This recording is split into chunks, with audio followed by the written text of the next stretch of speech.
On a desolate expanse of the Kalahari Desert, a battered Toyota Hilux sped over a rough dirt track, kicking up a long plume of brown dust that rose high into the blue sky.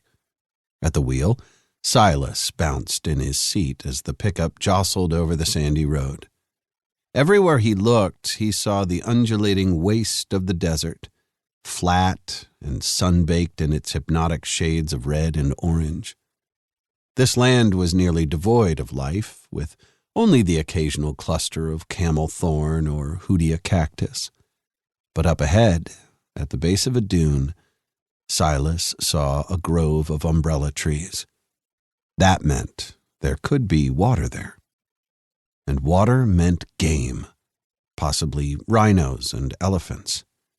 The Ivory Queen was currently paying $3,000 a kilo for black rhino horn, and that was a price that Silas simply couldn't refuse. He smiled at the thought of what he could buy with all that money, but then he frowned as his eyes flitted to the rearview mirror and the two men riding in the bed of the truck. He considered each of them in turn. Charles was in his early 20s, lean and clever, and the best shot in the village. Carell was older, almost 40, loud-mouthed and insufferable. Silas gave a heavy sigh. It was never an easy choice to include Carell on a hunting party. The man never shut up.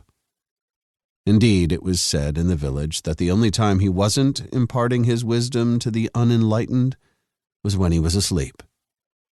Yet Silas needed Carell because he was as strong as a lion and could butcher a rhino in less than an hour. On other hunting trips, he'd let the men ride in the cab with him, but not today. He didn't want to put up with Carell's superstitious chatter. "There are strange stories coming out of the desert," Carell had said. "The sane gods are powerful again." All weekend he had been fretting about it, saying that it was too dangerous to come. Silas saw the talk for what it was, a ploy to get extra pay. The tree line was now only 300 meters away. The road dipped into a long gully, then rose again. As they broke to flat ground, they startled a dozen vultures feeding on a carcass by the side of the road.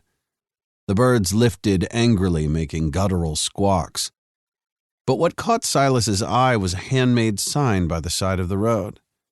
Carell banged on the roof for Silas to stop.